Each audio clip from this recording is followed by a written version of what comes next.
Hello friends, all competition में आप सबका स्वागत है। जैसा कि आप जानते हैं कि हम लोग बिहार बोर्ड एनसीईआरटी के एक्सरसाइज 5.3 के प्रश्नों को सॉल्व कर रहे हैं। तो इसके पिछले क्लास में हम लोग क्या किए थे, क्वेश्चन नंबर 5 तक के सभी प्रश्नों को सॉल्व कर चुके हैं। और हम जैसा कि बोले थे इसके पिछले वीडियो में कि क्वेश्चन नंबर 5 से लेकर के 4 से लेकर के 10 तक के प्रश्नों को सॉल्व करेंगे, लेकिन बीच में लाइट चले जाने के कारण हम लोग क्या किए थे, 2 ही प्रश्न को कर पाए थे। तो आज हम लोग क्या करेंगे कि इस वीडियो में क्वेश्चन नंबर 6 से लेकर के क्वेश्चन नंबर 8 तक के प्रश्नों को सॉल्व करेंगे। तो चलिए देखते हैं क्वेश्चन नंबर 6 को। 6 में क्या कर रहा है दोस्तों कि किसी एपी के प्रथम और अंतिम पद क्रमशः 17 और 350 है।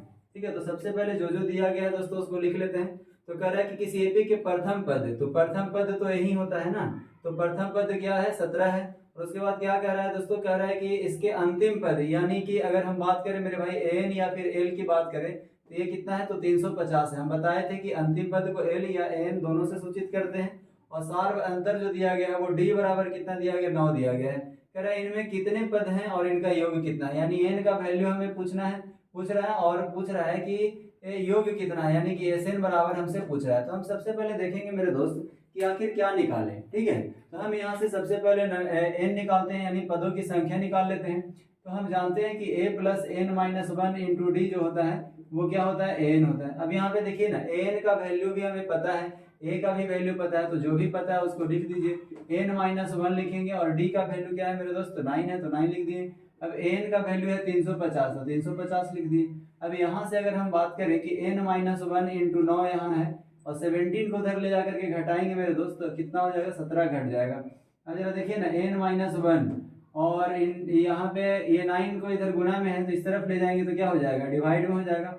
और 350 में से 17 अगर हम घटाते हैं तो कितना हो जाएगा जरा बताइए। तो ये हो जाएगा 10 में से 7 गया कितना, 3। ठीक है, और यहाँ पे 4 में से 1 गया तो कितना हो गया, तो 4 में से 1 गया तो हो गया 3, और कितना हो गया 3, यानी 333 हो गया। ठीक है, अब जरा देखिए ना, एन माइनस 1 का हम वैल्यू निकालते हैं तो क्या आएगा, 3 से इसको काट सकते हैं 3 बार में, 3 3 9 हो गया, और इसको 1 1 1 बार में। ठीक है, अब जरा देखिए इसको क्या कट सकता है, तो 1 1 हाँ कट जाएगा। तो यहाँ से इसको हम काटेंगे तो 3 से कट जाएगा दोस्तों, कितना बार में, 3 3 9, 3 7 21, यानी 37 बार में कट गया। तो एन का जो वैल्यू आएगा मेरे भाई 37, और इधर प्लस 1, यानी कि एन का जो वैल्यू आ गया कितना आ गया, 38 आ गया है। ठीक है, अब जरा देखिए ना, हमें अब यही तो हमें एन का वैल्यू सिर्फ मिला है, एन का वैल्यू हम लोग निकाल ली। अब हमें एस एन का वैल्यू प्राप्त करना है। तो हम जानते हैं मेरे भाई कि एस एन बराबर सर हम पता है कि एन बाई 2 होता है, और 2a plus N minus 1 into क्या होता है, डी होता है। ठीक है, ये बात आपको जब पता है तो एन का वैल्यू हम निकाल लिए हैं 38। तो हम अब निकालेंगे एस 38, यानी एन का वैल्यू 38/2। अब 2 इंटू ए का वैल्यू कितना है दोस्तों, तो 17 है, तो 17 लिख दीजिए। ठीक है, और प्लस एन माइनस 1 तो 38 माइनस 1, और डी का वैल्यू क्या है, तो डी का वैल्यू हमें पता है कि 9 है, तो 9 रख दीजिए। ठीक है, अब जरा देखिए इसको हम सॉल्व करेंगे मेरे दोस्त, 19 हो जाएगा, और 17 गुना 2 तो 34, और प्लस 38 में से 1 गया तो कितना हो गया, 37, और 37 गुना 9 करिए, तो फटाफट करिए, तो 37 गुना 9 तो देखिए तो कितना हो जाता है। अगर हम 37 गुना 9 करें तो यहाँ पे देख लीजिए, 9 7 63, 3 हो गया 6, और 9 3 27, और 27 और 6 कितना हो गया, 31, सॉरी 31 नहीं 33 होगा, 7 6 13 होता है, तो कितना हो गया, 7 6 13 33 हो गया। यहाँ पे भी कितना आ गया, 9 7 63 का 3 6, और 9 3 27, 28 29 30 31 32 33, ठीक है 333 आ गया। ठीक है, तो 19 हो गया, और यहाँ पे 34 और प्लस में कितना हो गया, 333 हो गया।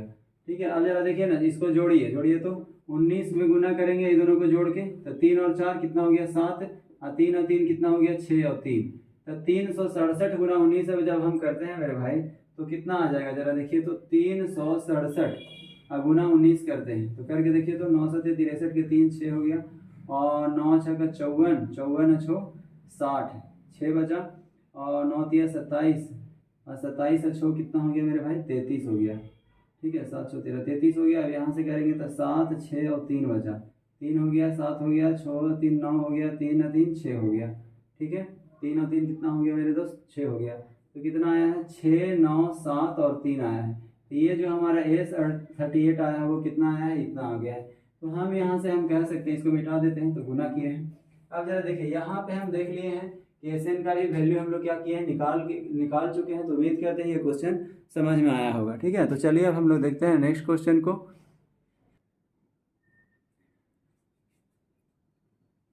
चलिए तो अब हम लोग देखेंगे दोस्तों क्वेश्चन नंबर 7 को। 7 में क्या कह रहा है, कह रहा है उस एपी के प्रथम 22 पदों का योग ज्ञात करना है। तो यहाँ पे हमें ये पता चल गया मेरे भाई कि 7वां नंबर क्वेश्चन में हम क्या देख रहे हैं, कह रहा है कि एपी के 22 पदों का योग ज्ञात कीजिए, यानी कि एन बराबर हमें 22 दिया हुआ है। ठीक है, और यहाँ पे हमें एस एन पूछ रहा है, एस 22 पूछ रहा है। ठीक है, डायरेक्ट हम लिख देते हैं कि एस 22 बराबर हमसे पूछ रहा है कि नहीं। तो जरा देखिए तो मेरे भाई इसके बाद क्या कह रहा है, डी बराबर 7 दिया हुआ है, डी बराबर क्या दिया हुआ है, 7 दिया हुआ है। और कह रहा है कि 22वां पद जो है यानी कि ए 22 बराबर कितना दिया हुआ है मेरे दोस्त, वो 149 दिया हुआ है। ठीक है, अब जरा देखिए हमें क्या करना है कि अब हम आगे को क्वेश्चन सॉल्व करेंगे और एस 22 को निकालने का प्रयास करेंगे। तो ए 22 बराबर, हम बार बार बताते आए हैं मेरे दोस्त कि जब भी ऐसा दे दे क्वेश्चन तो आपको पहले इसको सॉल्व करना है। ए 22 को क्या लिख सकते हैं, ए प्लस क्या लिख सकते हैं मेरे दोस्त, 21 डी लिख सकते हैं, बराबर कितना हो गया, 149 हो गया। ठीक है, अब यहाँ पे देखिए डी का वैल्यू हमें दिया हुआ है, तो हम यहाँ पे क्या करेंगे, 21 गुना 7 करेंगे और बराबर 149। तो ए का वैल्यू क्या आ जाएगा, 21 गुना 7 कितना होता है, देखिए ना 21 गुना 7 करेगा ना तो 147 होगा, 7 का 7, हाँ ठीक है। अब जरा देखिए 149 हो गया। अब ए का वैल्यू यहाँ से 149 माइनस का 147 हो जाएगा। ठीक है, अब ए का वैल्यू कितना आ गया, तो 2 आ गया है। अब ए का वैल्यू हम लोग क्या किए, निकाल लिए। अब हम क्या करेंगे मेरे दोस्त, तो एस एन बराबर निकालेंगे, यानी एस 22 निकालेंगे। ठीक है, एस 22 निकालने के लिए हम जानते हैं फॉर्मूला की एस एन बराबर सर n/2 होता है और 2a प्लस n-1 इंटू क्या होता है, डी होता है। अब जरा देखिए तो मेरे भाई एस एन का फॉर्मूला हम लोग यहाँ पे लिख लिए हैं। तो n बराबर क्या है, 22 है ना, तो 22/2 और 2 इंटू ए का वैल्यू तो अभी निकाले हैं कि 2 आया है, और प्लस n-1, तो n का वैल्यू क्या है 22, तो 22 - 1 इंटू डी का वैल्यू तो 7 दिया हुआ ही है, तो 7 लिख दिए। अब जरा देखिए सोल्व करके यहाँ से 11 हो गया और इसको करिएगा तो 2 गुना 2 4 हो गया, और 22 में से 1 गया तो 21 गुना 7 करेंगे तो 147 हो जाएगा।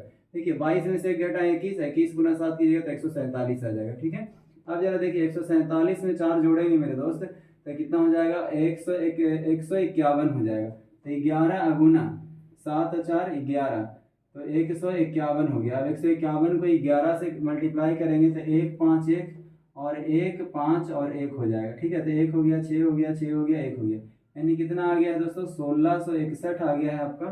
ठीक है, एस एन का वैल्यू। ठीक है, तो कितना आ गया मेरे भाई, एस यानी 22 पूछा था ना, 22 पदों का योग पूछा था, तो एस 22 जो आपका आया है, ये एस 22 ही तो हम लोग निकाले हैं। तो एस 22 का जो वैल्यू आया है वो कितना है, 1661 आ गया है। ठीक है, तो उम्मीद करते हैं आपको ये प्रश्न आपको अच्छी तरीके से समझ में आया होगा।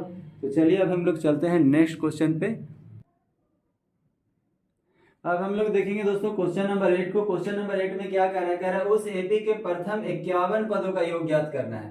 अगर हम बात करें मेरे भाई के 8वां नंबर क्वेश्चन में क्या कह रहा है, कह रहा है कि एस 51 का वैल्यू आपको निकालना है। ठीक है, उसके बाद क्या दिया हुआ है, तो उसके बाद हम देखते हैं कि क्या दिया हुआ है। कह रहा है कि जिसके दूसरे एवं तीसरे पद यानी कि A2 बराबर दिया क्या हुआ है दोस्तों, तो A2 बराबर दिया हुआ है 14, और कह रहा है तीसरे पद यानी A3 बराबर क्या दिया हुआ है मेरे दोस्त, तो 18 दिया हुआ है, 18 दिया हुआ है।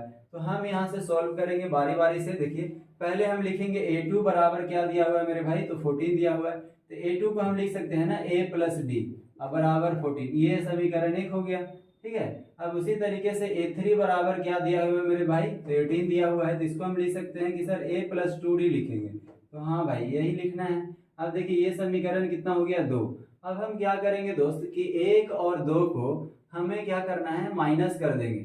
माइनस करेंगे तो क्या मिलेगा, तो यहाँ से देखिए समीकरण 1 माइनस समीकरण क्या करेंगे, 2 करेंगे। ठीक है, अब आप सोच रहे होंगे कि क्या सर हम 1 में से ही 2 को माइनस, तो ऐसा कुछ नहीं है मेरे भाई, 2 में से आप 1 को भी माइनस करेंगे तो कोई दिक्कत होने वाला नहीं है। अब देखिए a plus D is equal to 14। अब इसको क्या करेंगे, इसी के सामने लिखना है प्लस 2d बराबर क्या 18। अब हम माइनस कर रहे हैं मेरे भाई, तो माइनस करेंगे तो नीचे का सिंबल क्या हो जाता है, चेंज हो जाता है, चेंज कर दिए। अब जरा देखिए ये प्लस में ये था, माइनस में था, कट गया। अब यहाँ पे दोस्तों माइनस 2d है और एक d प्लस में है, तो माइनस का d बच गया। ठीक है, अब माइनस 18 है, माइनस प्लस में 14 है तो घटाएंगे इसको, 18 में से 14 चला गया तो माइनस का 4 बचा, 4 से 4 खत्म हो गया, तो डी का वैल्यू क्या आ गया मेरे दोस्त, डी का वैल्यू 4 आ गया यहाँ से। ठीक है, अब जरा देखिए आगे क्या करेंगे हम, हमें क्या पूछा है, हमें पूछा है S51। तो आपको लगता है कि हमें S51 जब लिखेंगे तो वहाँ पे n का भी वैल्यू हमें पता होना चाहिए, है कि नहीं, n का वैल्यू पता होना चाहिए, a का वैल्यू पता होना चाहिए, तो ये सभी निकालेंगे तभी तो हम बना पाएंगे। ठीक है, तो n का वैल्यू मेरे भाई यही दिया हुआ है, S51 पूछ रहा है, इसका मतलब है कि n का वैल्यू हमें 51 दिया हुआ है। तो देखिए n का वैल्यू पता हो गया है, d का वैल्यू पता हो गया, अब हमें क्या चाहिए, a का वैल्यू चाहिए। तो हम यहाँ से निकालेंगे कि सर d बराबर 4 आया है ना, समीकरण 1 या 2 में आप जब रखेंगे तो समीकरण 1 में रख देते हैं, आप किसी में भी रख सकते हैं समीकरण 1 में रखने पर। ठीक है, तो 1 में जैसे ही रखेंगे मेरे दोस्त तो क्या होगा कि देखिए ना a प्लस डी है, a प्लस डी बराबर सर 14 दिया हुआ है, तो d का वैल्यू तो 4 निकाले हैं ना, तो a प्लस 4 बराबर क्या है 14, तो a का वैल्यू यहाँ से 14 माइनस 4 हो जाएगा, तो a बराबर क्या निकल गया 10 निकल गया, तो हम a बराबर भी निकाल चुके हैं। अब हमें निकालना है S51, तो S51 हम जानते हैं सर कि Sn बराबर होता है n/2 और 2a प्लस n-1 इंटू क्या होता है d। तो ये जो फॉर्मूला जानते हैं भाई, तो S के n के जगह क्या पता है 51, क्योंकि यही तो ये n के जगह है, तो n के जगह पे 51 लिखा हुआ है, तो इसके जगह पे 51 आप लिख दीजिए। अब हम क्या करेंगे 51/2 और 2a, तो 2 गुना a का वैल्यू क्या निकाले हैं 10, तो 10 लिख दिए, अब प्लस 51 माइनस 1 और d का वैल्यू अभी अभी हम निकाले हैं एकदम गरम गरम 4, तो 4 लिख देंगे यहाँ पे। ठीक है, अब जरा देखिए ना 15/2 करेंगे तो 15/2 कर दिए, अब जरा देखिए 10 गुना 2 तो 20 हो गया मेरे भाई, और प्लस 50 में से 1 चला गया, 51 में से 1 चला गया, तो 50 गुना 4 करिएगा तो 200 आ जाएगा कि नहीं। अब यहाँ पे होगा क्या, तो 15/2 और गुना में ये दोनों को जोड़ेंगे तो 220 आएगा कि नहीं 220। इसको जब काटेंगे मेरे दोस्त तो यहाँ पे कितना आ जाएगा 1 1 और 0 आ जाएगा, तो 110 को जब हम 15 से गुना करेंगे तो क्या आ जाएगा बताइए। तो ये हम निकाल रहे थे S51, यही ना निकाल रहे हैं, तो जब दोनों को गुना करेंगे 110 को 15 में, 15 गुना 110 यही तो बचा है, तब जब गुना करेंगे मेरे भाई तो 15 को 11 से करेंगे तो ऐसे ही तो करेंगे 15, तो हो गया 5 6 और 1, यानी कि आ गया 1 6 5 आ जाएगा। ठीक है, और उसके बाद एक 0 है तो एक 0 हो गया, यानी S51 का जो वैल्यू होगा मेरे भाई तो 1650 आएगा। ठीक है, तो यही आपसे पूछ रहा था, तो उम्मीद करते हैं आपको अच्छी तरीके से समझ में आया होगा। कहीं भी आपको कोई समस्या रहता है समझने में, कहीं भी कोई समस्या होता है मेरे भाई, तो आप क्या कर सकते हैं, आपको इंस्टाग्राम का लिंक दिया गया है, उसमें जाकर के आप कोई भी क्वेश्चन को पूछ सकते हैं कि सर ये समझ में नहीं आया है। ठीक है।